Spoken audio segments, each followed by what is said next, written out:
Welcome class. तो हम लोग आज एग्जाम्पल न्यूमेरिकल जो चैप्टर 7 यानी कि अल्टरनेटिंग करंट का है उसको आज हम लोग देखेंगे। एक टॉपिक्स बचा हुआ है इसमें ट्रांसफार्मर, तक किसी भी टाइम इसको बता देंगे हम, कभी भी या इसी के आज लास्ट में ही उसको हम लोग ले लेंगे, ठीक है। तो पहले एग्जाम्पल के न्यूमेरिकल देखें, उसके बाद हम लोग एक्सरसाइज के भी न्यूमेरिकल से इसके क्या करेंगे देखेंगे और फिर एडवांस भी देखेंगे। चलिए, तो जो पहला क्वेश्चन आज का 7.1 है वो हम लोग पढ़े। सिंपल क्वेश्चन होते हैं, फार्मूला बेस्ड होते हैं। मैंने पहले भी बताया था कि ये मैथमेटिक्स जैसा फीलिंग इस यूनिट में आएगा। तो जो मैथमेटिक्स जैसा फीलिंग आएगी तो इसके क्वेश्चन भी क्या होंगे, सिंपल होंगे, ठीक है। क्वेश्चन नंबर 7 एग्जाम्पल 7.1 NCERT देख सकते हैं, वहाँ से इसको देख लीजिए आप लोग। ए लाइट बल्ब रेटेड 100 वाट की इसकी रेटिंग है फॉर ए 220 वोल्ट सप्लाई। जो वोल्टेज यानी ये जो आपके डिवाइसेस के ऊपर वोल्टेज लिखा रहता है वो लिखा रहता है उसका RMS वैल्यू, क्योंकि अल्टरनेटिंग सर्किट AC सर्किट होता है हमारे घरों में। Find the resistance of the bulb, पहले निकालना है ये नंबर में रेजिस्टेंस, पहले रेजिस्टेंस ही निकाल लेते हैं। तो रेजिस्टेंस अगर हम लोग निकालने के लिए चलते हैं तो रेजिस्टेंस निकालने के लिए चलते हैं तो रेजिस्टेंस निकालने के लिए चल रहे हैं तो P = VRMS, resistance containing VRMS × IRMS होता है ना। इसमें अगर हम लोग IRMS को हटा दें, रिप्लेस कर दें, तो P = VRMS, I = V/R, VRMS upon R। इसको अपन लोग अभी फ़िलहाल के लिए क्या करेंगे, V लिखेंगे, V²/R। तो ये रिलेशन याद रखेंगे कि पावर के लिए जो फार्मूला होता है वोल्टेज के टर्म में वो हमारा V²/R। अगर करंट के टर्म में जानना चाहते हैं तो यही चीज़ I²R हो जाता है, जहाँ यहाँ I की value RMS value of the current होगा, है ना, RMS value of the current होगा। तो इसको और इसको क्या कर सकते हैं अपन लोग, अप्लाई कर सकते हैं, ठीक है। तो अब यहाँ पर आपके पास रेजिस्टेंस निकालना है तो रेजिस्टेंस जो होगा V²/P होगा। चलिए, क्वेश्चन लगाना तो एक बहाना है। यहाँ अगर मैं यहाँ से कुछ क्वेश्चन हम खुद से बना देते हैं, क्या बना देते हैं ज़रा देखिए। पावर रेटिंग जिसका जितना हाई होगा, जिस भी डिवाइस का, उसमें रेजिस्टेंस वैल्यू उतनी ही कम होगी। R inversely proportional to power होता है, R inversely proportional to power होता है।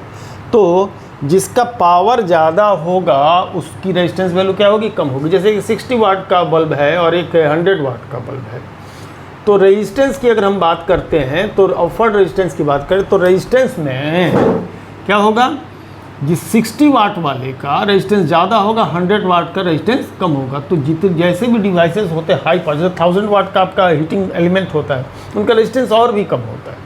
जो 1500 वाट का होगा उनका रेजिस्टेंस उससे भी कम होगा, है ना, ताकि हीटिंग इफेक्ट क्या कर सके, वो ज़्यादा दिखा सके। तो R का वैल्यू V²/P होगा। इसको इसमें रख दिया जाए तो V का मतलब 220, तो 220 का स्क्वायर पावर मतलब 100। ऑन सोल्यूशन, हम सोल्यूशन करने के काटने कुटने के चक्कर में नहीं जा रहे हैं। आपका दिख रहा है 484 ओम, है ना। इसको काट कुट करके लाएंगे तो 484 आएगा। ये हम सॉल्व करके पालेंगे, ठीक है। अब सॉल्व करने के चक्कर में मैं नहीं जा रहा हूँ, सॉल्व तो कर ही सकते हैं, 12th स्टैंडर्ड का बच्चा सॉल्व तो कर ही सकता है। बी पार्ट में कह रहे थे peak voltage of the source. अब पीक वोल्टेज भी निकालना है, तो पीक वोल्टेज में और क्या फ़र्क होता है ना।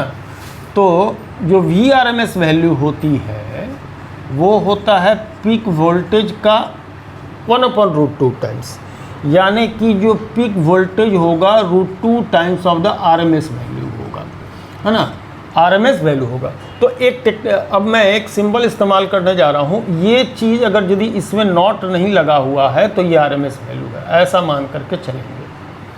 अगर इसमें ये नॉट या मैक्सिमम वैल्यू नहीं लगी है तो ये हम लोग क्या देख ले रहे हैं, उसकी RMS वैल्यू। तो √2 times of the RMS value, root mean square value जिसको कहते हैं, तो √2 टाइम्स और वोल्टेज कितना है 220 का है। ऑन मल्टीप्लिकेशन कितना आने वाला है, ऑन मल्टीप्लिकेशन ये 311 या 312 वोल्ट आता है। 312 वोल्ट हम लोग लिखते अक्सर निकालते रहे कि 220 हो तो 312 वोल्ट।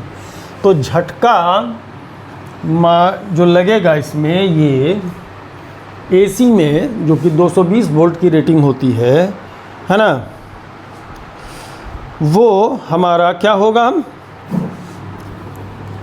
वो होगा क्या 312 का झटका मारेगा।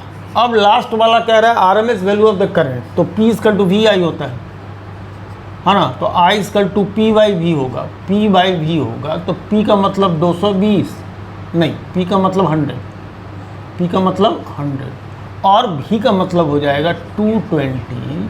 ऑन सॉल्विंग ये आपका 0.45 एम्पियर का करंट क्या होगा, RMS value of the current उसके थ्रू पास आउट होगा। ठीक है जी, ओके। सिंपल है, फार्मूला बेस्ड है, इसमें कहीं कुछ ज़्यादा समझाने की ज़रूरत तो हमको है नहीं। अब अगला एग्जाम्पल है आपका 7.2। एग्जाम्पल 7.2 रिलेटेड है इंडक्टर से, है ना। A pure inductor of 25 milli henry, pure inductor जिसका इंडक्टेंस, सेल्फ इंडक्टेंस 25 मिली का मतलब 10⁻³ हेनरी है। ठीक है, is connected to a source of 220 voltage, यानी RMS value of the voltage कितना है 220 का होगा। फाइंड द इंडक्टिव रिएक्टेंस, यानी XL को फाइंड आउट करना है, and RMS current in the circuit, और I भी आपको बताना है। The frequency of the source is 50 hertz, और ये जो AC फ्रीक्वेंसी है वो हमारी 50 हर्ट्ज की होती है। ठीक है, 50 हर्ट्ज की AC फ्रीक्वेंसी है। तो ऐसे में सबसे पहले अपने को XL निकालना है ना। A पार्ट में आते हैं तो XL निकालना है, तो XL होता है ओमेगा L, और ओमेगा हो जाता है 2π इंटू कितना L, तो 2π तो 6.28 हो गया। न्यू की बात करें तो यहाँ दिया है 50, और L की बात करते हैं तो L दिया हुआ है 25 इंटू 10⁻³ और इसको सॉल्व करने से जो मिलेगा 7.85 ओम आएगा। मल्टीप्लिकेशन हम करने के चक्कर में नहीं फंस रहा है, ठीक है ना। तो इसका इंडक्टिव रिएक्टेंस इतना आ गया। दूसरा बात मांग रहा है क्या, करंट। जब बी पार्ट में करंट मांग रहा था I = V/R, लेकिन इसमें R नहीं लिखेंगे, इसमें R हम लोग नहीं लिखेंगे। मांगा क्या है, RMS करंट, ठीक है, R नहीं लिखेंगे क्योंकि इसमें R होता नहीं, होता क्या है, इसमें रिएक्ट करता है, रेजिस्टेंस नहीं होता है, रिएक्टेंस होता है ना। तो V का मतलब हो गया 220 डिवाइडेड 7.85, तो 220 डिवाइडेड 7.85, सॉल्यूशन देख लीजिएगा। 28 एम्पियर ऑलमोस्ट है, तो 28 एम्पियर का RMS करंट इसके थ्रू क्या होगा, पास होगा। ठीक है जी, चलिए आगे बढ़ाएं। कैपेसिटर का भी ऐसा ही कोई क्वेश्चन होगा।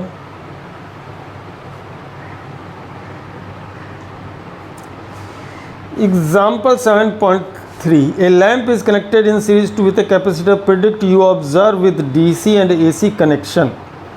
What happens if in each case if capacitance of the capacitor is reduced?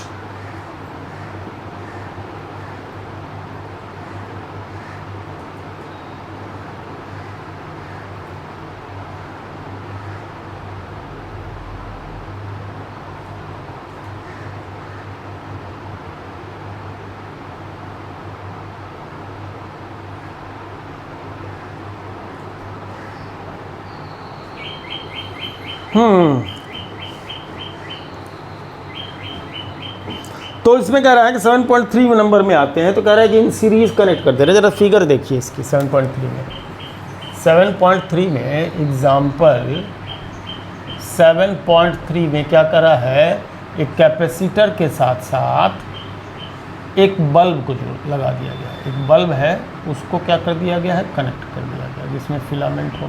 ठीक, इसमें एक टाइम पर कभी एसी सोर्स कभी डीसी सोर्स लगाते हैं, तो खैर डीसी सोर्स पर हम सीधी बात करते हैं। कैपेसिटर में अगर फॉर डीसी नो करंट, क्योंकि सर्किट ही कंप्लीट नहीं होगा, सर्किट कंप्लीट नहीं होगा। अब इसको अगर टेक्निकली समझें तो XC की वैल्यू होती है 1/ωc, और फॉर DC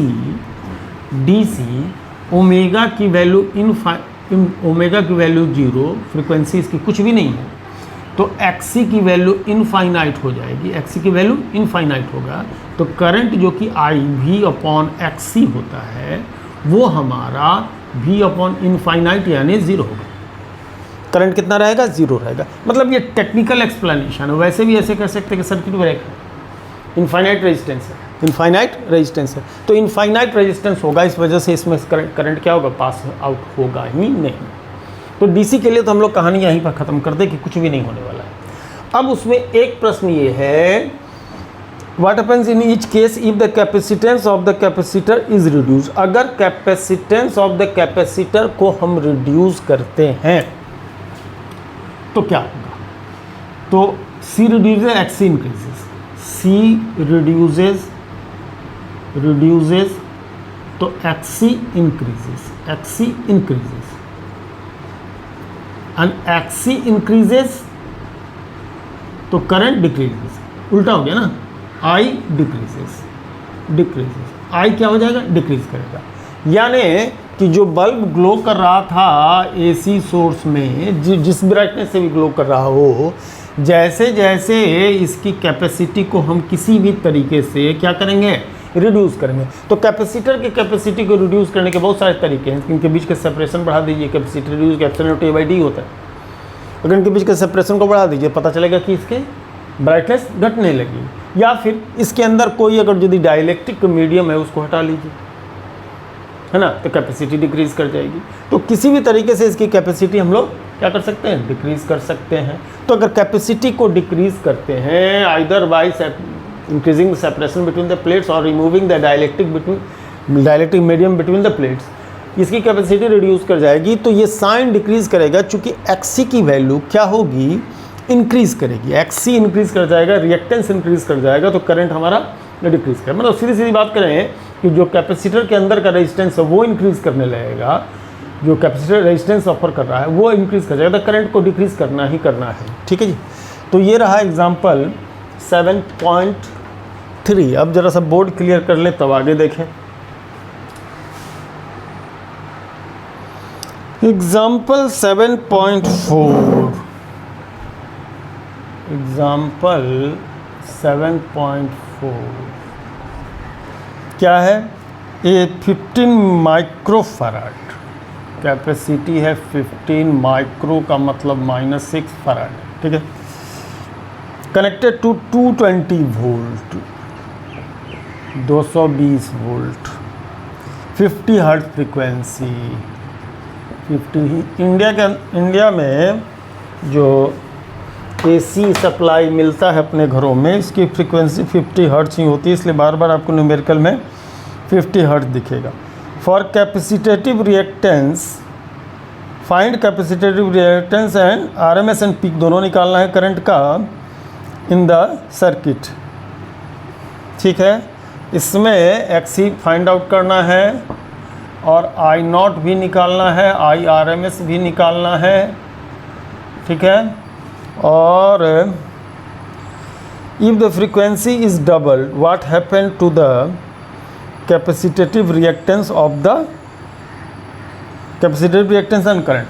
क्या फ़र्क पड़ेगा अगर फ्रीक्वेंसी को डबल कर देंगे, फ्रीक्वेंसी को डबल कर देंगे तो खैर वो हम लोग देखते हैं क्या होगा। फ्रीक्वेंसी को डबल कर देंगे तो मतलब अगर न्यू को टू न्यू करेंगे तो I एंड XC पर क्या इफेक्ट पड़ेगा, ये बातें हम लोग को बतानी। खैर चलिए पहले हम लोग XC निकालें। तो ए पार्ट में आते हैं, XC निकालना है। XC हो जाता है 1/ωc। 1/ωc। ओमेगा का मतलब हो जाएगा 2 पाई न्यू इंटू सी। 2 पाई 6.28, न्यू की वैल्यू 50, इसकी 15 इंटू 10⁻⁻6। ठीक है, ये क्या हो जाएगा कि अगर इसको सॉल्व करने के बाद, हम लोग सॉल्व करने के चक्कर में नहीं करें, 212 ओम आ जा रहा है। 212 ओम का एक्सी आ जा रहा है। ठीक है, एक्सी अगर 212 ओम का आ जा रहा है तो हम लोग आरएमएस वोल्टेज दिया है, आरएमएस करंट निकल जाएगा। आरएमएस वोल्टेज दिया है तो आरएमएस करंट निकल जाएगा। तो I = V/XC, ये 220 और ये 212, 1 एम्पियर से कुछ ज़्यादा 1.04 एम्पियर। तो 1.04 एम्पियर इसकी I की वैल्यू हो जाएगी। ठीक है जी, करंट की वैल्यू 1.04 एम्पियर हो जाएगा। अब अपने को फ्रीक्वेंसी डबल करते हैं। फ्रीक्वेंसी डबल करने पर कैपेसिटेटिव रिएक्टेंस हाफ होने पर करंट डबल। अच्छा हाँ, इसमें वो भी निकालना है, पीक वैल्यू भी निकालना है। तो I0 = √2I होगा। तो √2 × 1.04, इसका मल्टीप्लिकेशन 1.47 एम्पियर हो गया। चलिए अब आते हैं बात पर। अगर आपने फ्रीक्वेंसी को डबल किया, XC हाफ, XC अगर हाफ हो गया, XC हाफ होगा, करंट डबल हो जाएगा, है ना। तो डी पार्ट में आते हैं। ई फ्रीक्वेंसी इज डबल, फ्रीक्वेंसी को डबल कर देते हैं। Frequency is doubled, then XC is half, आधा हो जाएगा। तो I RMS डबल, सीधी बात करिए ना, सीधी बात करिए, कहानी खत्म हो जाएगा, है ना। कि फ्रीक्वेंसी डबल किए, XC हाफ का मतलब करंट डबल, करंट हो जाएगा हमारी डबल हो जाएगी, सीधी बात, कहानी खत्म। इतने में समाप्त। कि क्या असर पड़ेगा किस पर, I0 पर, I पर और XC पर। XC हाफ हो जाएगा, करंट डबल हो जाएगा।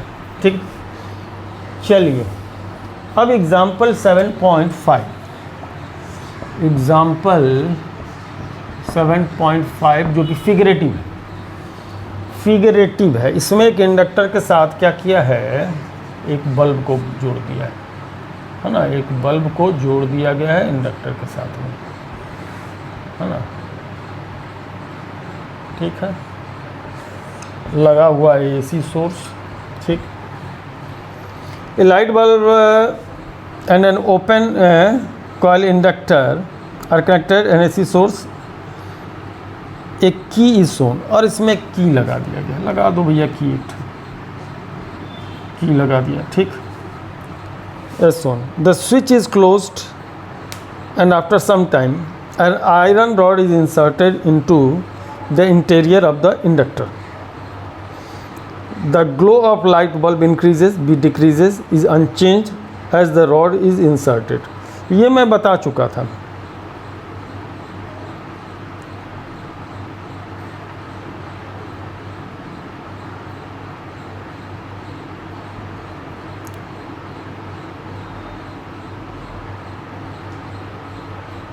ये मैं बता दिया था। क्या बताया था, ये डिस्ट्रीब्यूट होगा VL और VR में।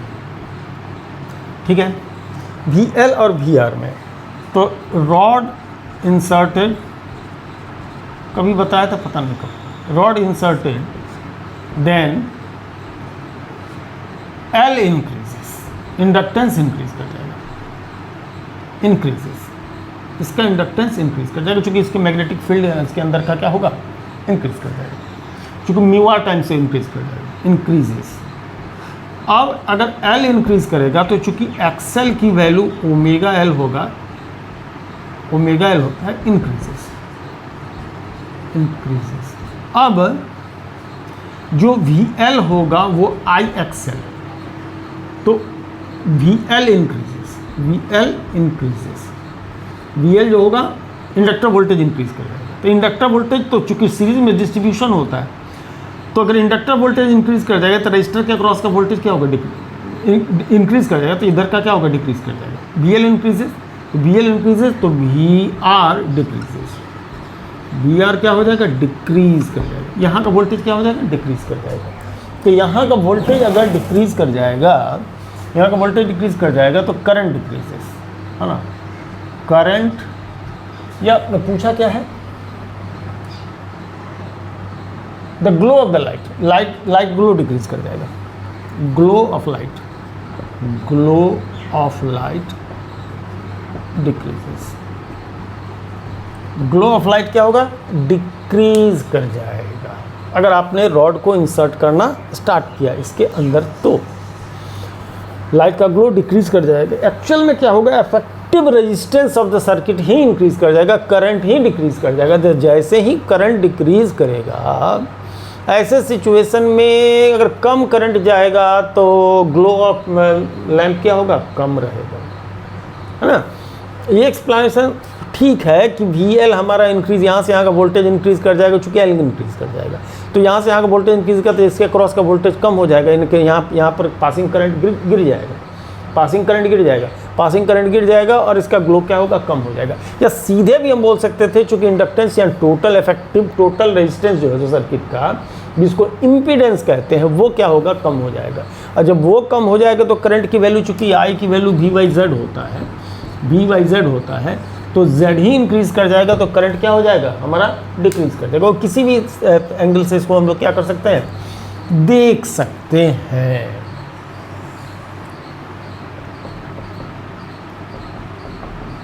चलिए एग्जांपल 7.6 देखें क्या है।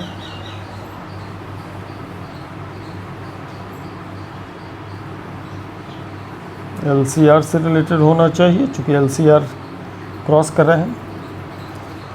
चलिए LCR से रिलेटेड है, रजिस्टर ऑफ 200 ओम, रजिस्टर है 200 ओम का, and capacitor of 15 microfarad, 15 micro means 10⁻⁻6 farad are connected in series, voltage 220, frequency 50। ये हिंदुस्तान का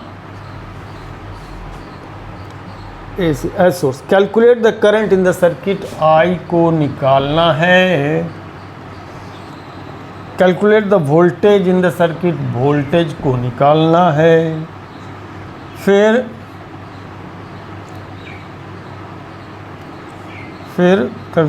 is the algebraic sum of this voltage more than the source voltage, if yes resolve the paradox.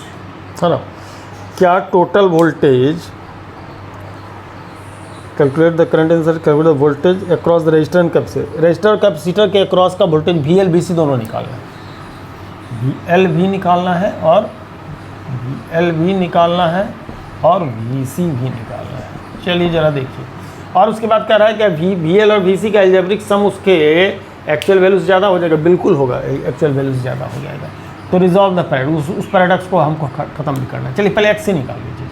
तो XC की value 1/ωc यानी कि 1/2 pi nu into C हो जाएगा, 6.28 into new की value 50, capacitor 15 into 10⁻⁻6 है, इसकी वैल्यू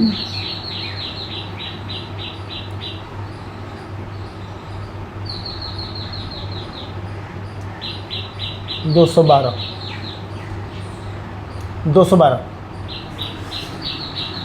निकाले थे पिछले क्वेश्चन में, 212 आता है ना XC की वैल्यू। तो ऐसे सिचुएशन में इम्पीडेंस निकालने के लिए जब चलेंगे तो √R² प्लस XC का स्क्वायर होगा, R का स्क्वायर मतलब 200 का स्क्वायर, 200 का स्क्वायर, XC का स्क्वायर मतलब 212 का स्क्वायर, 212 का स्क्वायर सॉल्व किया गया, पाया गया 291.67। ठीक, इसका इम्पीडेंस इतना आ गया। चलिए इम्पीडेंस इतना आ गया तो करंट हम लोग बता पाएंगे, क्योंकि होता कितना है, ये V/Z होता है, तो 220/Z मतलब 291.67, तो ये निकल के 0.755 एम्पियर आ गया। यहाँ तक तो फार्मूला से ये सीधे सीधे बन रहा था, इसमें कहीं कोई टेंशन की बात नहीं है। अब तमाशा चालू होगा वोल्टेज में।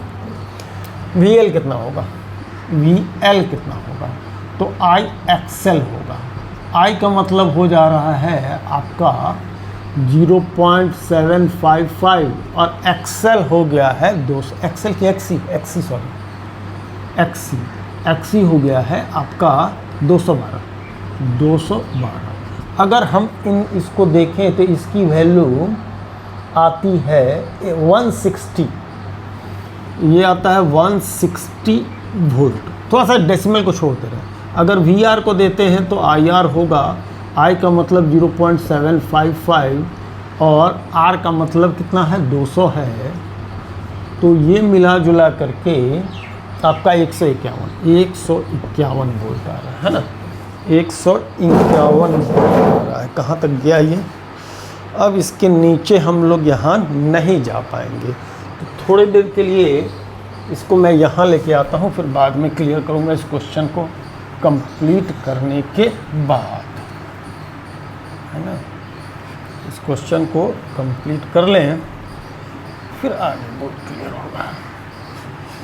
चलिए अब ज़रा सा देखिए कि अलजेब्रिक सम जो होगा, अलजेब्रिक सम, तो अलजेब्रिक सम आपका VL और VR का अगर आप लेंगे 160, 151, 311 वोल्ट हो रहा है, जबकि है कितना है 220 ही। ये कैसे हो गया? इस पैराडॉक्स को रिजॉल्व करना है। तो इस पैराडॉक्स को रिजॉल्व करने के लिए, है ना, होता क्या है कि VL और VR, VL इंडक्टर वोल्टेज है, हाँ, VR और VL 90 डिग्री के फेज में डिफरेंस होता है, और रिजल्टेंट जो होगा ये होगा, है ना, रिजल्टेंट जो होगा ये होगा, है ना। ये फेज पर डिपेंड करता है। फेजर डायग्राम वगैरह बना करके समझाए थे। इसमें वेक्टर सम होता है। इनफैक्ट इसमें ये अलजेब्रिक सम निकालना ही गलत काम है। एक्चुअली अप्लाइड वोल्टेज जो भी होगा वो VL vector plus VC vector होगा। अच्छा VC है, C है ना, हाँ चलिए, तो इसमें VR आगे आएगा, VR फेज में आगे आएगा, VC पीछे रहता है ना, कैपेसिटर वोल्टेज पीछे रहता है। चलिए, तो इसका V जो होगा, रिजल्टेंट V, वो VR² प्लस VC²। तो अब अगर यदि हम लोग इन दोनों को लेकर के दो, ये VC कितना आ रहा है 160 का स्क्वायर प्लस 151 का स्क्वायर, 160 का स्क्वायर प्लस 151 का स्क्वायर लेंगे, तो ये ऑलमोस्ट 220 वोल्टेज तब हमारा आ जाएगा, क्योंकि वेक्टर सम होगा, वहाँ अलजेब्रिक सम नहीं होगा। यहीं पर वहाँ लोचा है कि इस पैराडॉक्स को आप कैसे रिजॉल्व करेंगे। ठीक है जी, चलिए इसको मिटा लिया जाए, फिर आगे देखते हैं।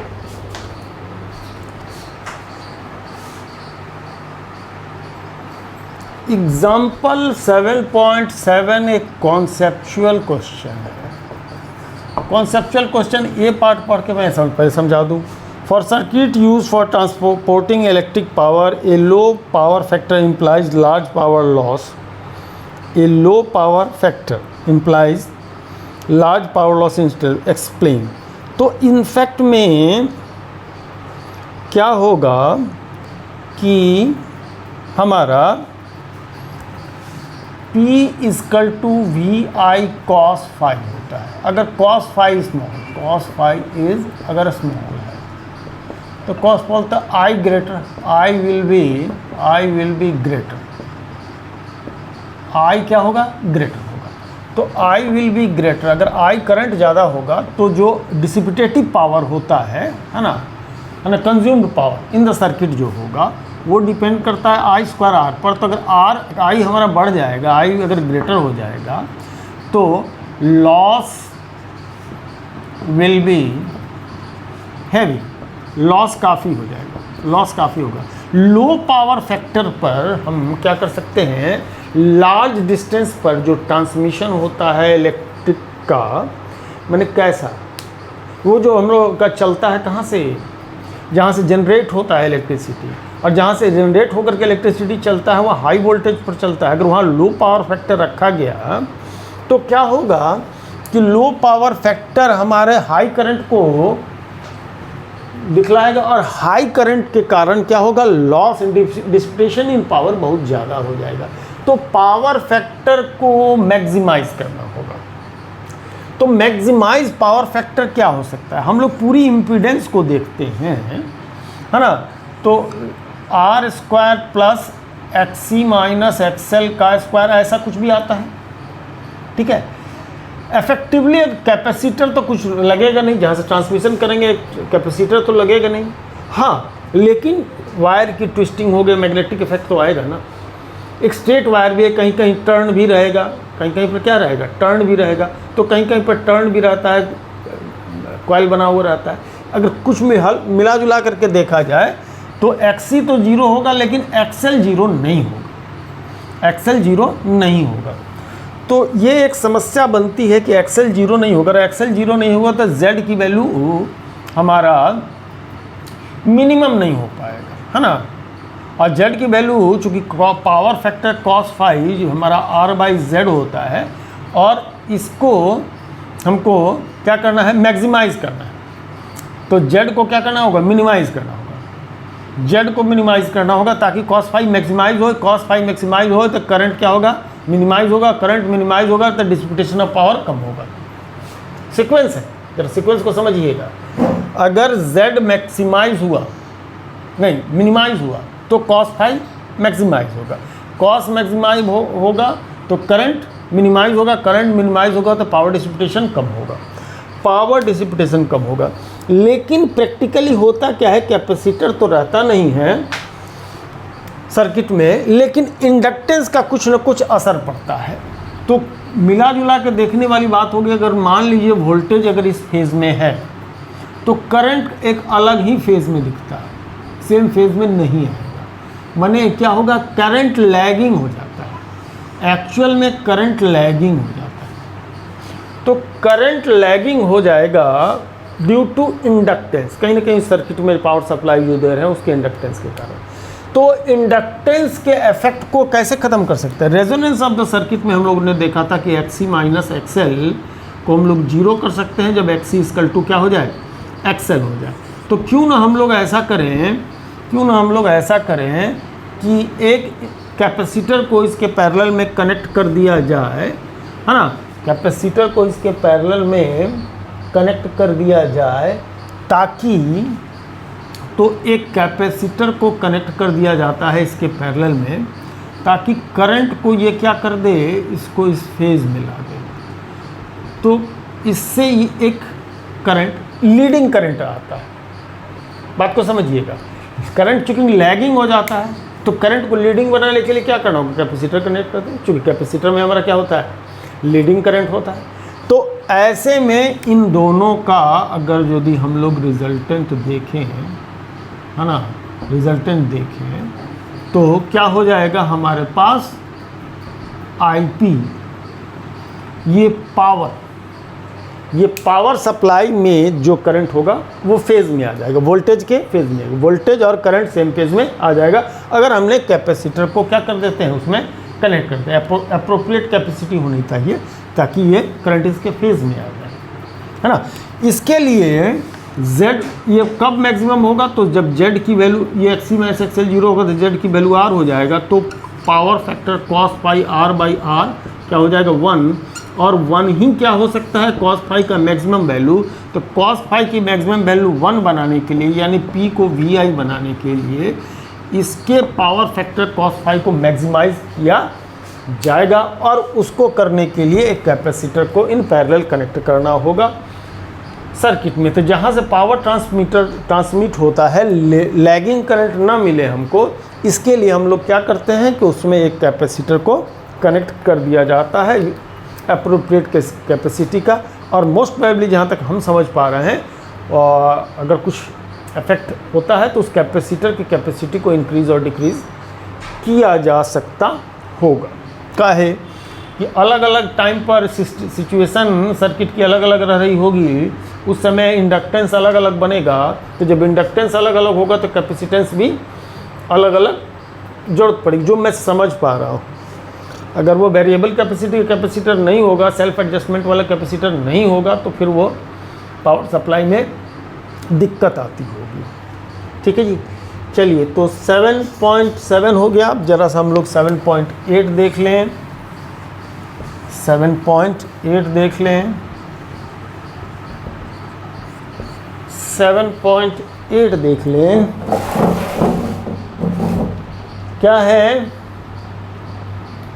The sinusoidal voltage of the peak value is 283। V0 283 है, यहाँ RMS नहीं दिया। And frequency 50 hertz, frequency 50 hertz का है, ठीक।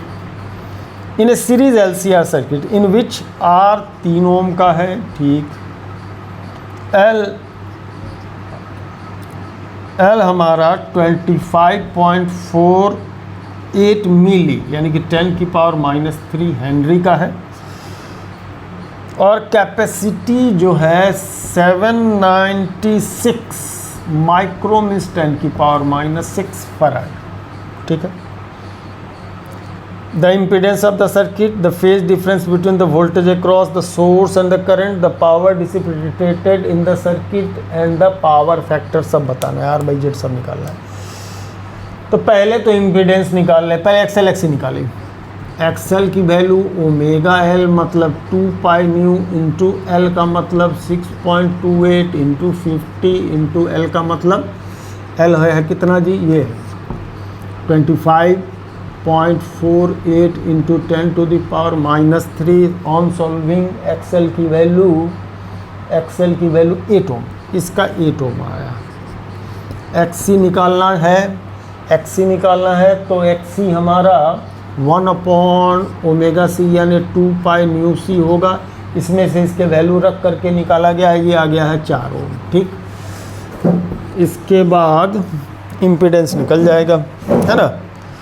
तो Z = √R² plus XC minus XL का स्क्वायर लेंगे। XC ज़्यादा है, XL ज़्यादा है, XL माइनस XC लीजिए, चलिए। हालांकि फ़र्क नहीं पड़ेगा, है ना। इसमें लैगिंग करंट आएगा। R का मतलब R कितना है? 3 का स्क्वायर प्लस 8 - 4 4 का स्क्वायर, इम्पीडेंस 5 ओम आ जाएगा। अरे XC माइनस XL मतलब क्या होगा? 8 - 4 4 4 का स्क्वायर, 4 का 16 16 25 25 का 5 आ जाएगा। तो Z की वैल्यू आ गई 5। तो Z की वैल्यू आ गई 5, तो peak value of the current जो हो जाएगा V0/Z यानी 283/5 जो भी करंट आता है, ठीक है। जो भी करंट आता है उसको सॉल्व कर लिया जाए, उसको निकल आएगा। चलिए मैं सॉल्व कर देता हूँ। 5 × 5 = 25, 3 हाथ में 5 × 30, 5 × 36.30, 56.6, हाँ 56.6 एम्पियर होगा उसका पीक वैल्यू करना। क्या क्या और मांगा है? Find the impedance, the phase difference 10⁵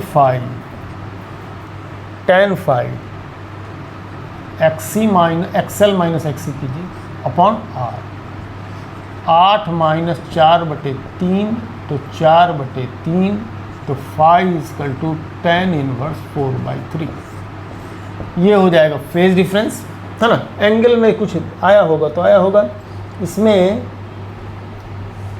है? अच्छा हाँ, लैगिंग करंट -5 होगा। XC माइनस XL ही लेते हैं, ठीक, बिल्कुल सही, माइनस में लेंगे, हाँ बिल्कुल। इसमें आप ऑटोमेटिकली ये वैल्यू आ जाएगा। हाँ, ये अच्छा टेक्निक है। ये -4/3 हुआ, तो ऐसे समझिए इसको, -4/3 हो गया तो phi की वैल्यू ये टेंजेंट टेबल से निकाल करके देखा जाता है। -53.1 डिग्री, ऐसा कोई क्वेश्चन होगा तो आपको इसका वैल्यू दिया रहेगा एग्जाम के अंदर कि इसकी वैल्यू इतनी होती है। 4/3 में टाइम की वैल्यू इतनी होती है। चलिए, ये फेज़ में लैगिंग करंट होगा, ये बात तो हम लोग समझ ही चुके हैं, चूँकि इंडक्टर वोल्टेज इन XL ज़्यादा है, XC कम है ना। अब इसमें पूछा है, और क्या पूछ रहा है? और पूछ रहा है power dissipated end voltage across the source and the current. चलिए, ओके, द पावर डिसिपेटेड निकालना है तो आएगा आपका कितना? P = I²R, है ना जी, I²R I square are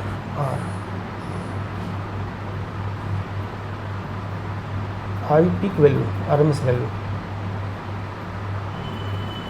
power dissipated power, ठीक। चलिए, और पी डिसिपिटेटेड मैंने कंज्यूम्ड पावर की बात करते हैं, तो ये तो हो जाएगा आई स्क्वायर आर पर ही सीधे होगा, क्योंकि रेजिस्टेंस से डिसिपेटेड, बाकी तो उसमें ये हो जाएगा। तो आई की वैल्यू अगर हम देखें तो ये है आपका, है ना, ये निकाला गया है ना, 56.6 एम्पियर। तो आई ठीक है, ये तो पीक वैल्यू दिया है। अच्छा, ये आई स्क्वायर, अच्छा एक चीज़ देखो, ये क्या होगा, I0/√2 का स्क्वायर इंटू आर, तो I0 1/2 I0 का स्क्वायर इंटू आर, तो 1/2 I0 का स्क्वायर, मतलब ये 283/5 का स्क्वायर रेजिस्टेंस का, मतलब रेजिस्टेंस कितना है, 3 का है।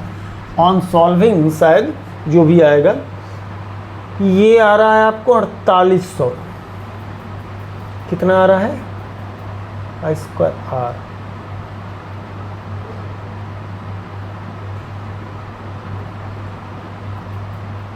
अच्छा ये सॉल्व पहले कर दिया गया।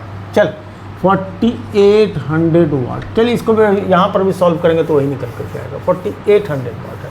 इसके साथ में एक चीज़ और निकालने की बात की जा रही है, वो पावर फैक्टर है, सॉरी नहीं, हाँ पावर फैक्टर cos 5, तो cos 5 पता नहीं दिखेगा कि नहीं दिखेगा यहाँ पर, चलो देखते, मैं जरा कैमरे में देख लूँ दिख रहा है कि नहीं,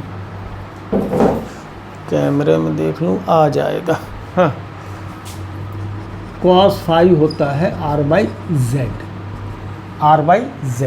तो R का मतलब कितना, 3, और Z का मतलब 5, Z का मतलब 5, तो cos 5 R/Z मतलब 3/5,